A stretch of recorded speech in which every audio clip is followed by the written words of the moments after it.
सबसे पहले मैं आपको ही बता दूं कि मेरे घर से 2 लोगों ने आपके लिए आई लव यू भेजा है। अच्छा। मेरे पापा ने अर्चना जी के लिए और मेरी मम्मी ने शेखर जी के लिए। शेखर जी, लोग कहते हैं कि आदमी को उसके कर्मों का फल जरूर मिलता है। अब देखो, अलबेला जी ने बढ़िया कर्म करे होंगे, रोशेल के बराबर में बैठे। पर रोशेल, आपने कौन सी बिल्ली मारी थी जो इधर बैठना पड़ गया? और बेचारे सुरेंद्र जी पिछले 15-20 सालों से लड़कों से घिरे हुए हैं। पाजी, आपने किस चिड़िया के घोंसले में आग दी थी? खैर, मैं मुजफ्फरनगर से हूँ और मुजफ्फरनगर की 3 मिल बहुत फेमस है। एक तो गन्ना बहुत होता है, बिल्कुल, तो शुगर मिल। कागज बहुत बनता है, पेपर तो पेपर मिल। और तीसरा बेटा तो बाहर में। मुजफ्फरनगर के बारे में अफवाह है शेखर जी कि मुजफ्फरनगर शांत शहर नहीं है, जबकि मैं कहता हूँ मुजफ्फरनगर बहुत शांत शहर है। अच्छा। और शांत हो भी क्यों ना, जब सुबह सुबह 8-10 गोलियां चल जाए सब शांत हो जाए, सब शांत। अच्छा, मुजफ्फरनगर के लोग जो हैं महंगी चीजें नहीं खरीदते, न महंगे आईफोन, न महंगी कार। हम 1000 रुपए का कट्टा खरीद लेते। और शेखर जी, हम तो चोर के पीछे भी खाली हाथ नहीं भागते सर। अच्छा। 2 गन्ने लेके भागते हैं। अगर चोर पकड़ा गया तो बजाने के काम आते हैं, और भाग गया तो खाने के काम। और जैसा कि मैं चौधरी हूँ, चौधरियों को ना अपनी बात हमेशा ऊंची रखने की आदत होती है। मेरे पिताजी के 2 दोस्त घर आए। एक ने कहा मेरा 5 लाख का टॉयलेट है। अच्छा। दूसरे ने कहा मेरा 10 लाख का टॉयलेट है। बोले अच्छा। पिताजी ने कहा यार बात ऊंची रखनी, चौधराट वाली। पिताजी ने कहा मेरा 50 लाख का है। बोले जी 50 लाख का? बोले हाँ, खेत में जाता हूँ। तो दोस्त बोले चौधरी साहब, आपको शर्म नहीं आ रही? सरकार ऐसे प्रोग्राम चला रही है, बहू बेटियां दूर न जाएं, शौचालय घर में बनवाए, आप ऐसे खुले में जा रहे हो। पिताजी ने कहा खुला नहीं है भाई, खेत कवर है। बोले कवर है मतलब? बोले हाँ, गन्ने के खेत में जाता हूँ। अब ये बात मेरे पिताजी के दोस्तों की समझ में आ गई कि यार महंगा टॉयलेट इस्तेमाल करना चाहिए। उन्होंने भी खेत में जाना शुरू कर दिया। तो एक दिन सुबह सुबह ऐसे चल के आ रहे, मैंने पूछा अंकल जी क्या हुआ? बोला यार एक छोटा गन्ना था, दिखाई नहीं दिया। एक चौधरी साहब की भैंस खरीदने एक आदमी आ गया। तो उस आदमी ने पूछा चौधरी साहब कितना दूध दे दे हो? अगर दे दे भाई 20 लीटर।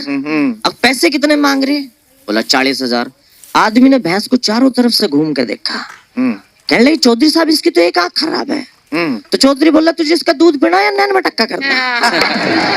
एक चौधरी साहब रेलवे स्टेशन पे गए। बोला यार एक अखबार दिए। बोला सर हिंदी का लेंगे या इंग्लिश का? बोला यार कोई दे दे, हमें तो रोटी लपेटनी। एक लड़का लड़की बैठे हुए प्यार कर रहे थे। लड़के ने कहा डार्लिंग तुम कितनी हॉट हो। लड़की ने कहा डार्लिंग तुम कितने कूल हो। पीछे से एक बुड्ढा बोला तुम दोनों ब्याह कर लो, थारे बाल गुणगुणे पैदा होंगे।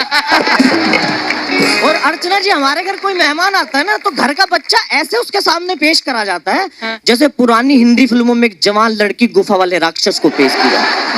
हमें भी ऐसे पेश करा जाता है, चल पहाड़ा सुना। अगर पहाड़ा सही सुनाया तो मेहमान 10 देता है, और अगर गलत सुनाया तो बापू 10 देता है। एक बार मैं यारों दोस्तों के साथ पार्टी करके मैं घर आया। घर में घुसा ही था, पिताजी ने इतनी दूर से कह दिया, 20 मीटर दूर से। कहने लगे तू पी के आया? मैंने कहा हाँ। बोले वाह क्या कॉन्फिडेंस है। ऐसे चौकड़ी में कहाँ पी रहा? तुझे दारू पीनी, हमारे साथ बैठ के पी। अगले दिन मैंने 2 क्वार्टर लिए, मैं घर पहुंच गया। मम्मी पापा बैठे हुए बात कर रहे थे अर्चना जी। सेंटर टेबल पे मैंने क्वार्टर ले जाकर रख दिया, ठक। मम्मी मेरी तरफ ऐसे देख रहे, क्या? मैंने कहा ज्यादा नाटक करने की जरूरत नहीं, आज घर के 2 बड़े मर्द बैठ के बात कर रहे हैं। अब मम्मी बाहर चली गई। पिता पुत्र का सौम्य रिश्ता। अब पहले पैक के दौरान मेरे पिताजी की स्थिति वो थी जैसे गर्लफ्रेंड फर्स्ट टाइम रूम पे आई हो। दूसरे पैक के दौरान उनकी हालत वो होगी जैसे गर्लफ्रेंड 2-3 बार रूम पे आ चुकी हो। तीसरे पैक के दौरान तो शेखर जी मेरे पिताजी वो वाली गर्लफ्रेंड हो गई जिसने खुद मुझे अपने रूम पे बुलाया।